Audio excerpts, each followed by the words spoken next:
Hai guys, hari ini kita akan belajar untuk melakukan forward engineer atau mengubah physical model kita ke dalam basis data.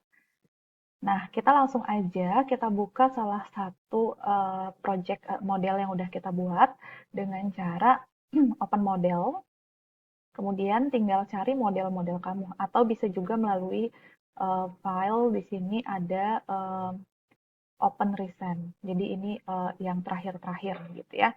Nah, di sini saya sudah buat kemarin ER diagram untuk data perusahaan. Kalau kalian misalnya belum buat dan ingin membuat, silakan lihat video pembuatan IER untuk perusahaan. Nah, jadi di sini kita akan coba ubah dari physical model ini kan baru physical modelnya, jadi belum ada di dalam list database kita. Tapi sebelumnya pastikan bahwa MySQL sudah aktif, jadi karena saya menggunakan XAMPP, jadi di sini saya start, MySQL-nya saya start, jadi udah di start ini dan udah oke. Nah, sekarang kita akan coba forward engineer melalui menu database, kemudian forward engineer. Nah, biasanya kalau kalian belum pernah membuat koneksi, di sini tuh bakalan kosong seperti ini. Nggak apa-apa sih, biarin kosong, nggak apa-apa. Atau kalau kalian mau buat, nanti bisa manage connection, nanti saya ajarkan. Jadi hostname-nya di sini silakan digunakan yang sudah default, portnya biasanya menyesuaikan dengan yang udah ada. Username dan password-nya itu silakan sesuaikan dengan username dan password MySQL kalian. Kalau tidak pernah diapa-apakan, biasanya root dan password-nya kosong. And then kita akan next. Nah, jadi di sini misalnya kalian next aja langsung gitu. Nah, nanti kalau misalnya ada error, kita akan lihat errornya kenapa dan error-error seperti apa yang biasanya muncul. Nah, jadi di sini ada total 6 tabel sesuai dengan yang di skema kita ini ada 6. Lalu di sini nggak ada view dan objek-objek yang lain karena memang belum buat. Nah, ini langsung aja next. Nah, ini ya adalah perintah SQL untuk pembuatan tabelnya. Kalian bisa menyimpannya kalau ingin melihat SQL-nya atau ingin mengekspor ke komputer lain misalnya, atau copy to clipboard kalau mau di-copy ke tempat lain. Nah, ini karena saya mau bawa ke MySQL di komputer saya klik next ya. Nah, nanti kita lihat. Nah, di sini ada error. Nah, jadi operation has completed with error gitu. Jadi di sini ada errornya, bisa dilihat di sini error 1064, ini errornya di sekitar, jadi di sini di sekitar constraint FK. Nah, jadi di sekitar constraint FK inilah terjadi error gitu ya. Nah, biasanya ini terjadi karena adanya visible index. Nah, index itu dibuat oleh ketika kita membuat tabel itu biasanya untuk kolom yang unik. Ketika kita buat kolom unik itu biasanya otomatis jadi indeks. Kemudian primary key otomatis itu akan menjadi indeks juga. Kemudian foreign key itu sih bagusnya juga dibuat indeks ya. Dan indeks itu secara default dia sifatnya memang visible gitu loh. Visible ini artinya nanti ketika dilakukan query untuk mengambil data misalnya, itu kan menggunakan query select gitu ya.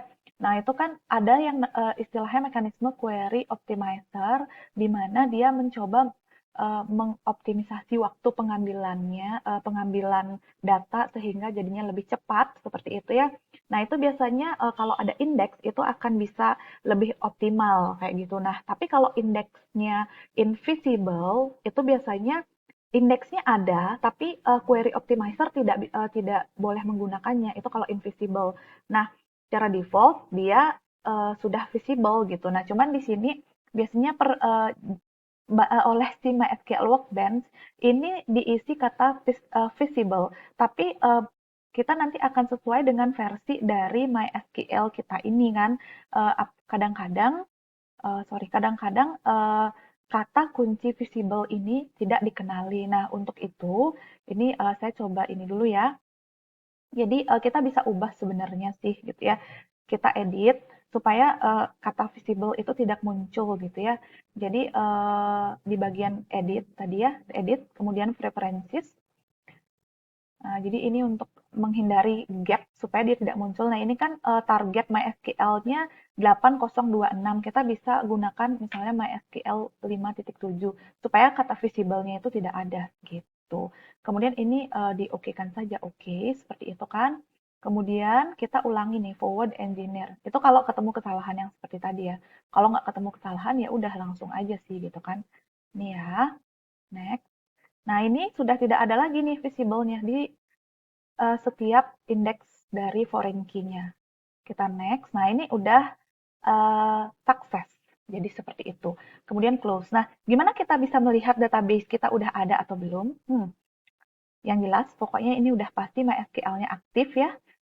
Kita akan membuat koneksi dari MySQL Workbench, sehingga di sini kita akan bisa melihat database-database yang sudah kita miliki. Nah, jadi untuk itu kita bisa bikin koneksi dulu ke MySQL. Nah, di sini kita akan buat sebuah koneksi yang baru ya, supaya besok-besok tinggal buka MySQL Workbench, tinggal kita double klik aja koneksinya. Jadi kita nggak perlu berkonek berkali-kali gitu ya. Jadi di sini pilih Manage Collection, lalu, nah di sini saya udah punya connection satu nih. Tapi karena di sini saya ingin mencontohkan kepada kalian untuk membuat, kita klik New. Jadi punya kalian kalau belum ada tuh pasti kosong kan ya. Klik New. Nah di sini namanya New Connection. Saya kasih nama yang indah lah, MySQL Connection gitu kan. Ups, kursornya maju-maju. Ups, aduh. Kursornya bergerak-gerak sendiri. Oke, misalnya seperti itu. Biarkan ini apa adanya, ini udah sesuai dengan portnya dia dan username dan hostname-nya. Ini test connection. Nah, biasanya di sini dia ada warning-nya, biarkan saja, continue. Terus di sini udah successfully made and then okay.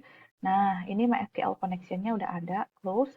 Nah, jadi nanti kalian tinggal connect aja gitu. Nah, jadi tinggal pilih aja koneksinya di sini, udah deh. Atau ketika nanti baru buka, nah ini ketutup dia, kayaknya nggak kuat.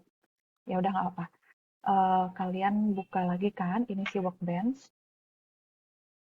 Nah, jadi di sini udah ada nih. Nanti kalian tinggal double klik aja gitu. Kalian nggak perlu menkonfigurasi ulang gitu. Tinggal double klik gitu kan.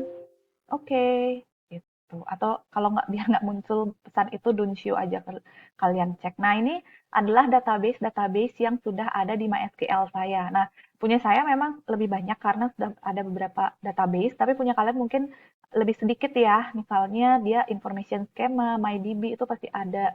Nah kemudian ini yang barusan kita forward engineer perusahaan, namanya nama database-nya adalah perusahaan. Jadi kalian klik aja di sini. Di sini ada tabel departemen, foto project, dan lain-lain. Sesuai dengan IIR yang sudah kita buat kayak gitu ya.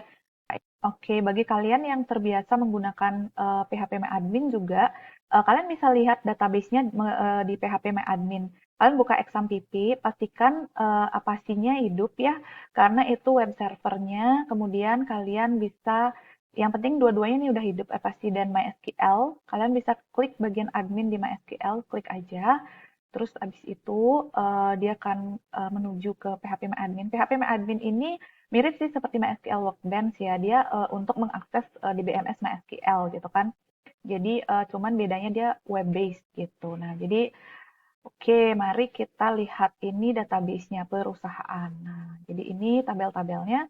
Kalian bisa lihat juga melalui kolom designer, tab designer, sorry ya. Nah, ini adalah relasinya. Dia memang agak sedikit kacau. Jadi kita perlu merapi-rapikannya dia, merapi-rapikan gitu ya, digeret-geret aja gitu. Jadi ya udah sih. Nah, nanti kalau sudah dirapikan posisinya, kalian bisa simpan aja gitu. Udah deh, kayak gitu. Jadi nanti kasih nama relasi misalnya seperti itu. Oh, udah ada. Oke. Relasi perusahaan satu misalnya kayak gitu.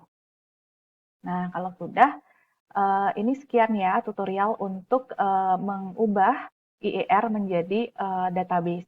Mudah-mudahan kalian bisa paham dan kalau ada pertanyaan silakan tuliskan di kolom komentar dan jangan malu-malu ya.